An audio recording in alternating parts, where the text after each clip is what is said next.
Hi everyone. In today's video, I'm going to be explaining you about the Russian Socialist Revolution from this chapter. And yeah, let's get started. So basically, the Russian Socialist Revolution had started in the year 1917. You need to remember this year very well because it's important. You are gonna get it in choices and a lot more. So the Russian Socialist Revolution had occurred in the Tsarist Russia.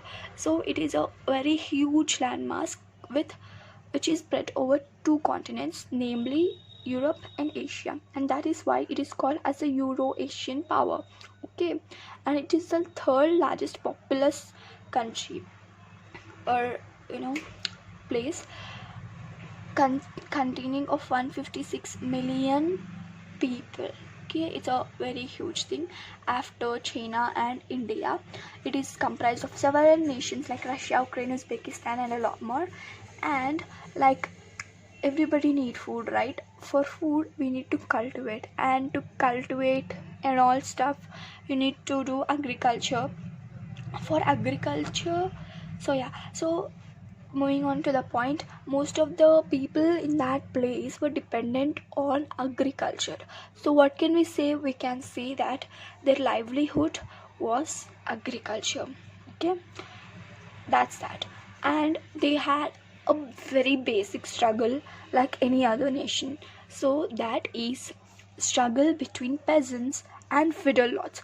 What do you mean by peasants and feudal lords?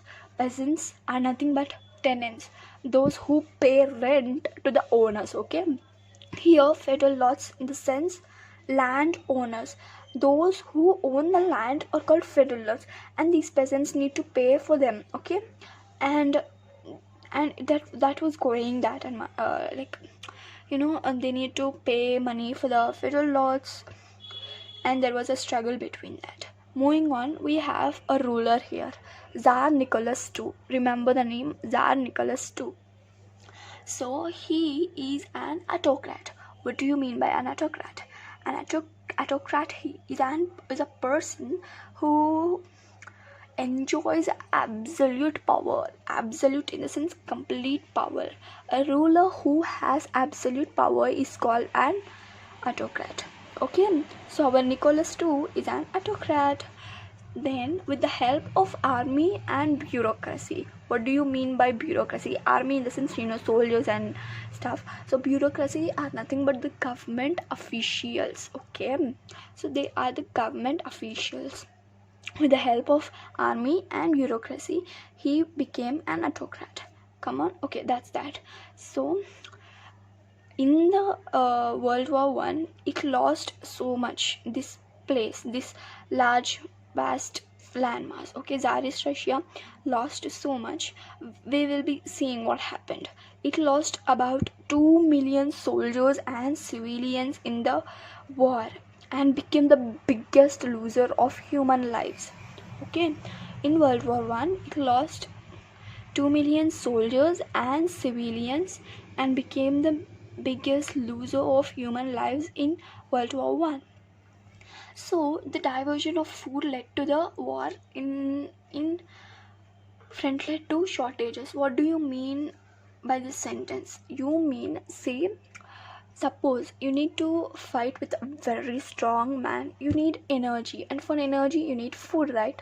And for food you need to eat healthy food, costly food, that too so much, so that you get energy to fight. So what happened is it has soldiers, so they need to feed them, they need to give them so much of food so that they can win in the war. So most of the food was went to the soldiers and civilians and nothing was left to the country. Okay, so that led to shortages in the cities. Okay, cool. So next up we have an amazing year made in the history which was never happened, like women never came out of the houses. Okay, we'll see. On March 8th, 1917, remember the year? What's that? March 8th, 1917, around 10,000 women came out of the houses, first time ever in the history. Okay, so 10,000 women came took out a procession in the capital St. Petersburg. See, we are Indians and now we have the capital city, Delhi. Just as that, they had this capital called St. Petersburg. ST in the sense saint, okay? I hope you got it. So, took out a procession in St. Petersburg demanding peace and bread.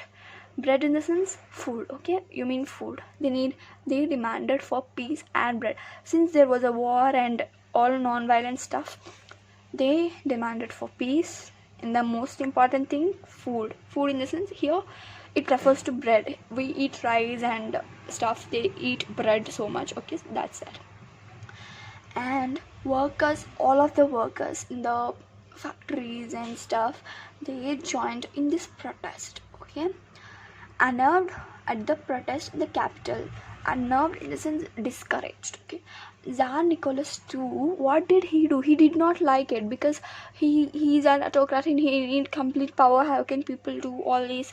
So he got angry and he asked the army.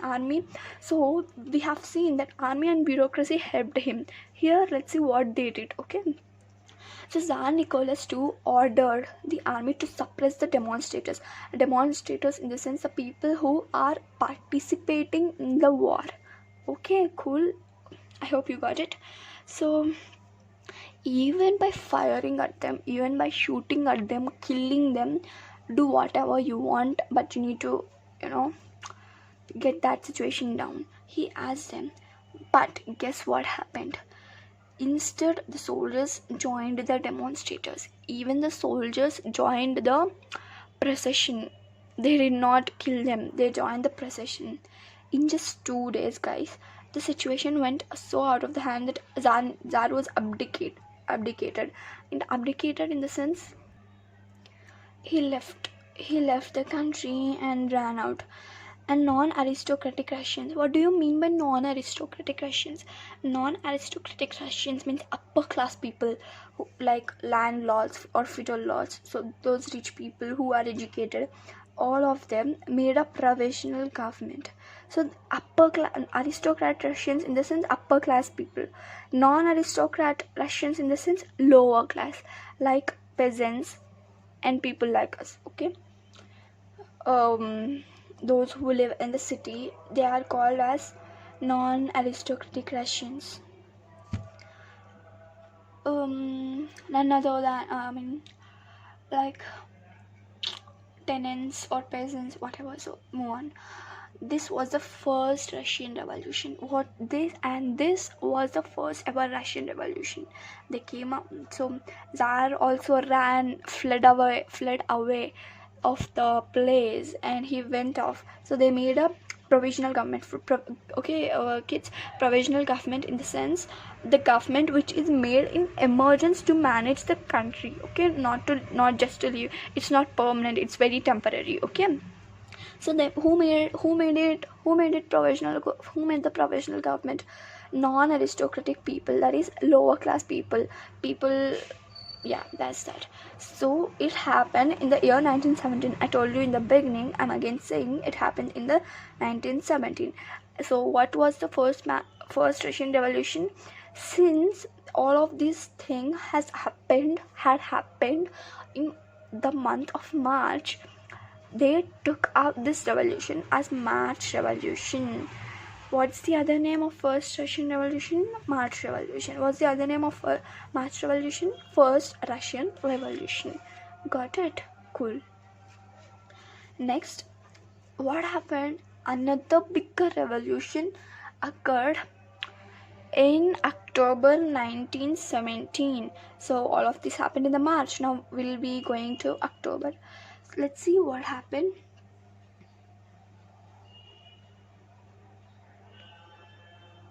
So since we know that there was a provisional government, what happened is the people in the provisional government decided to continue the war, but people did not want it, right? So there were also a few government officials and people like that in the provisional government, and they wanted to continue the war where people did not want war because they wanted peace but not war. Okay, then let's see what happened.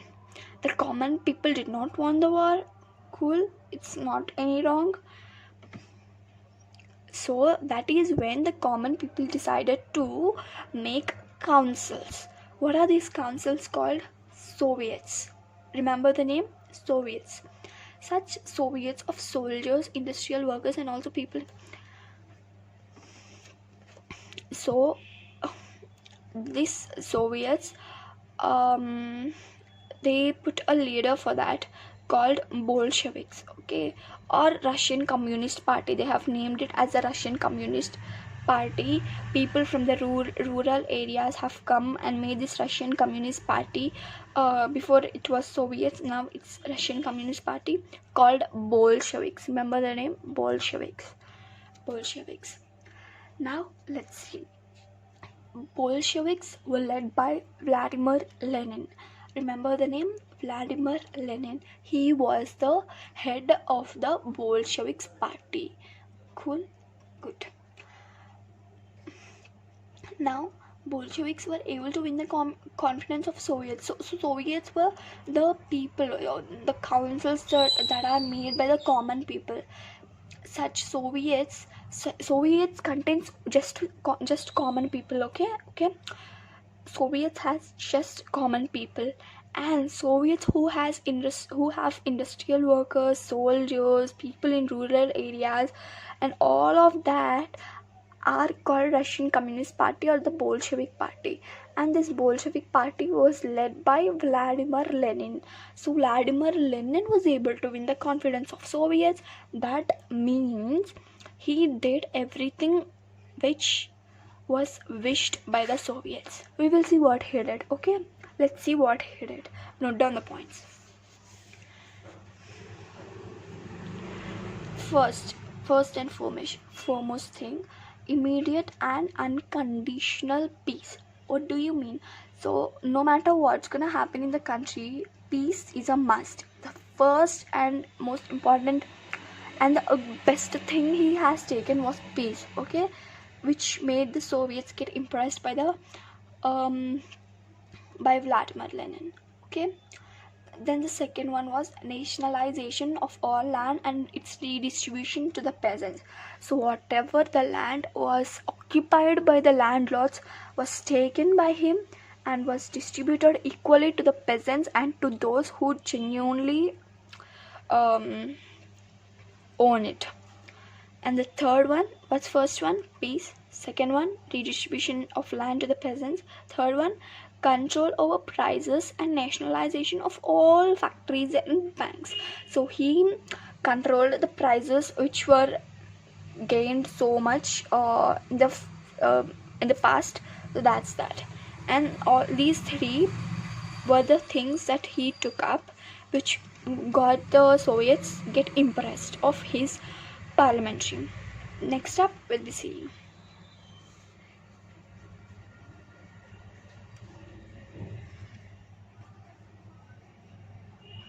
So what happened is, we have already discussed Soviets in the sense just the common people, Bolsheviks in the sense it contains of different peoples, like including the industrial workers, rural area people and soldiers. So what happened is, the Soviets under the Bolshevik Party में Soviets भी था. Okay, so what happened is this Soviets seized power from the provisional government. So whatever the power was under these soldiers and all, they seized it. What did they do? They wanted the wars. They seized the power. So all of that happened in October to November. Guys, why is it October to November? How can the same thing happen in 2 months? It's not that. It's because of the calendar. Okay, the calendar that we are following is Gregorian calendar. Before that there was Julian calendar. So according to the Julian calendar, it was that October. Now it's, and according to Gregorian calendar, it's November. What is the calendar that we are following now? Gregorian calendar. Okay, got it? Clear? I hope it's clear. Next up. And then the Soviets took up the they took immediate steps to end the war and redistribute land, and all of that happened. So full peace had come to the nation finally. Okay, how happy is that? Okay. Oh, sorry, full piece did not come to the did not come. Okay, there was just some piece, but again a war started started, and it's a civil war by white armies. White armies are the armies who opposed Bolsheviks under Russian Civil War, and Russian Civil War occurred. They did not get full peace. Okay, so Russian monarchists and anti-communist soldiers. What do you mean by monarchists? Those who oppose the concept of democracy. There was no democracy, so what was there? Monarchy. So Russian monarchists and anti-communist soldiers, with the help of Britain, France, USA, and Japan, they were all defeated by 1920. So Russian monarchists and anti-communist soldiers were all defeated with the help of Britain, France, USA, and Japan. Tell me the names again. Britain, France, USA, and Japan. Cool. So this happened in the year 1920. 1920. Got it? So what happened is, so we knew that in the beginning of the Russian Socialist Revolution that it was comprised of several nations. What happened is the Bolsheviks announced the ending of what? Ending of the Russian Empire. So they announced the end of the Russian Empire, and let's see what had happened, and permitted various nations under it to become independent. Okay.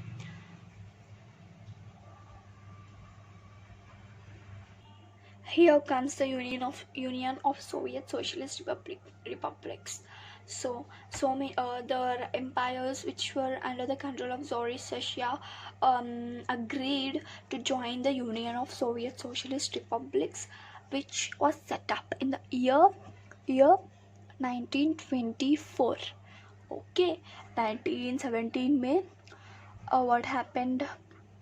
Bread and peace का और procession था, और and there was March Revolution, and then in 1920 we had the civil war. In 1924 में USSR का setup था. So with this began a great experiment of building, and so this was the end, people, for the Russian Socialist Revolution. Here comes the happiest part, but that's not the end of the lesson. There were so many things had happened